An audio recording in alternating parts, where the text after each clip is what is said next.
प्रणाम मित्रों, आप सभी का हार्दिक स्वागत है हमारे चैनल संस्कृत ज्ञानालय में। आज हम लोग देखेंगे माहेश्वर सूत्र। माहेश्वर सूत्र कितने होते हैं, कहाँ से उत्पन्न हुआ, कैसे हमारे यहाँ पे संस्कृत आई, संस्कृत व्याकरण को कैसे विकसित हुआ, इस सब के बारे में आज हम लोग देखेंगे। चलिए सबसे पहले माहेश्वर सूत्रों को देखते हैं। हमारे बीच जब भगवान शिव डमरू बजाया, नृत्य कर रहा था, तांडव कर रहा था, उस टाइम जब डमरू बजाया, डमरू बजाने के समाप्ति के समय वो 14 बार बजाया डमरू। नव पंचवारम, 9 और 5 बार बजाया, वो 14 बार बजाया। और उसी से महर्षि पाणिनि ने ग्रहण किया और ग्रहण करके वो 14 माहेश्वर सूत्र लिखे, 14 को सूत्र प्रस्तुत किए, लिखे, और उसी को आज हमारे व्याकरण में बताया जाता है। चलिए सबसे पहले आज हम लोग माहेश्वर सूत्रों को देखते हैं। माहेश्वर सूत्र कितना होता है? 14 को होता है। एक बार पढ़ लेते हैं, उसके बाद इसके बारे में जानते हैं कहाँ से कैसे हुआ। चलिए सबसे पहले देखते हैं। अ ई उन, री लिक, ए उन, ए उच, हयवरट, लन, यमगणनम, झबं, गडधस, जब गडधस, खप चटत चटतौ, कपियस, सससर, हल। ये 14 माहेश्वर सूत्र हैं। इसको हम लोग विस्तार से जानते हैं, कैसे 14 माहेश्वर सूत्र आया, इसके बारे में देखते हैं। चलिए देखिए सबसे पहले ये श्लोक पढ़ते हैं। नित्तावसाने नटराज राजो ननांद ढक्कम नव पंचवारम, उद्धार्त काम सनाकदि सिद्धान एतो विमर्शे शिव सूत्र जालम। जब भगवान शिव ने नित्य वसाने, नित्य की समाप्ति में, नटराज राजो, राजाओं के राजा, नटराजों के राजा, ननांत ढक्कम, जो बजाया, डमरू को बजाया, कितना बार बजाया? नव पंचवारम, 9 और 5 बार बजाया, नव पंचवारम 14 बार बजाया। उद्धार्त, उसके उद्धार की कामनाओं से बजाया, किसी का कल्याण हो इसलिए बजाया। सनक आदि सिद्धांत, सनक आदि सिद्धांतों का, सनक ऋषियों का उद्धार के लिए, ये तो विमर्श शिव सूत्र जालम, इसलिए वो डमरू बजाया और उससे महर्षि पाणिनि ने 14 को माहेश्वर सूत्रों के रूप में प्रस्तुत किया। जो ध्वनियाँ उत्पन्न हुई उसको ग्रहण किया। चलिए अच्छा से हम लोग देखते हैं।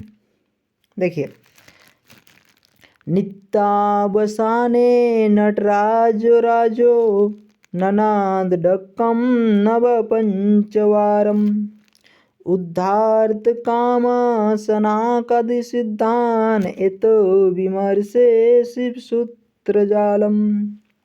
इसका हम लोग पहले देख लेते हैं, फिर इसका व्याख्या करते हैं।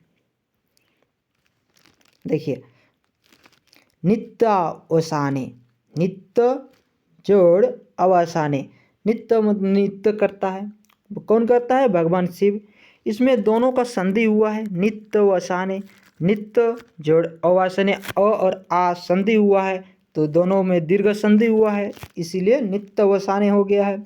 नटराजो राजो, नटराजों के राजा। देखिए आप लोग को पहले ही बताया, भगवान शिव। ननांत, ननांत बजाया, क्या बजाया? धनी बजाया। डमरू, किसको बजाया? डमरू को बजाया। ढक्कम, नव पंचवारम, 9 और 5 अर्थात 14 बार डमरू बजाया। कितना बार? 14 बार बजाया। उद्धार्त काम, उद्धार करने की इच्छा से, किस लिए बजाया? उद्धार करने, किसके उद्धार के लिए?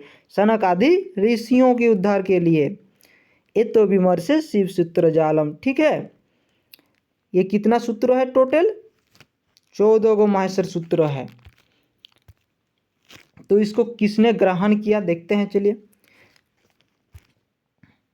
थोड़ा आप लोग की स्क्रीन में थोड़ा बड़ा कर देते हैं ताकि आपको अच्छा दिखे। चलिए देखिए, जब भगवान शिव ने दिव्य तांडव, क्या तांडव? दिव्य तांडव कर रहे थे, नृत्य की समाप्ति, उसके जब नृत्य कर रहे थे, तांडव कर रहे थे, उसके समाप्ति में तब उन्होंने डमरू को 14 बार बजाया। कितना बार बजाया? 14 बार। नव पंचवारम, 9 और 5 14 बार बजाया। उनके मन में यह भावना थी कि वह सनक आदि महान ऋषियों तथा संसार के प्राणियों के कल्याण करे। भगवान का इच्छा क्या था? भगवान का इच्छा था कि सनक आदि ऋषियों मनुष्यों का कल्याण हो, इसलिए वो तांडव किया और उससे 14 को माहेश्वर सूत्र के रूप में प्रस्तुत किया गया। वो ग्रहण किया महर्षि पाणिनि ने।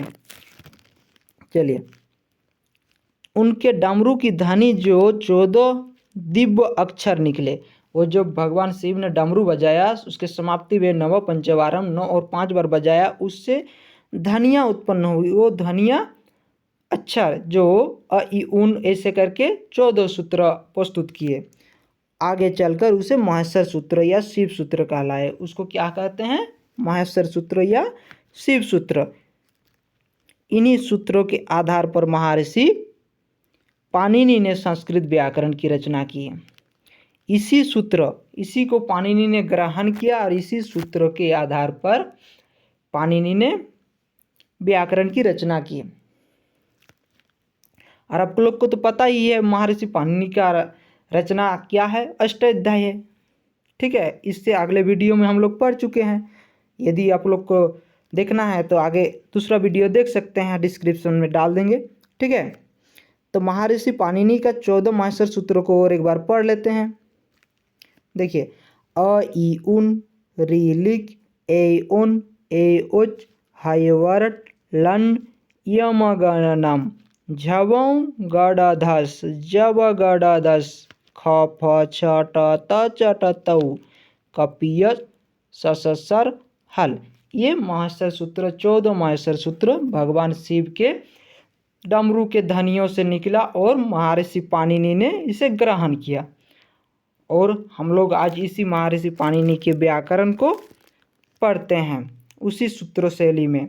ठीक है, चलिए आगे देखते हैं और एक बार हम लोग पढ़ते हैं इसको। देखिए, अ इ उन, ऋ लिक, ए उन, ए उच, इतना 4 सूत्रों में पूरा स्वर व्यंजन समाहित है। स्वर वर्ण जितना भी है इसी 4 सूत्रों में समाहित है। ठीक है, और हाइवरड से 14वां सूत्र हल तक इसमें क्या है? व्यंजन समाहित है, व्यंजन। ठीक है, चलिए एक बार हम लोग इसको पढ़ते हैं, आप लोग भी पढ़िएगा। इसी से हम लोग को प्रत्याहार बनाना है। ठीक है, आगे काल पढ़ेंगे हम लोग वर्ण। चलिए आज देखते हैं इसको, आप पढ़िएगा, याद कीजिएगा, थोड़ा पढ़िएगा, बार बार उच्चारण कीजिएगा। चलिए और एक बार उच्चारण करते हैं। अ इ उन, ऋ लिक, ए उन, ए उच, हाइवरट, लन, यम गणनम, झवं गड़धस, जब गड़धस, ख प च ट त च ट तौ, कपिय सससर हल। ठीक है, आज के लिए इतना ही। अच्छा लगे तो सब्सक्राइब कीजिए, लाइक कीजिए और शेयर करना ना भूलिए। आज के लिए धन्यवाद।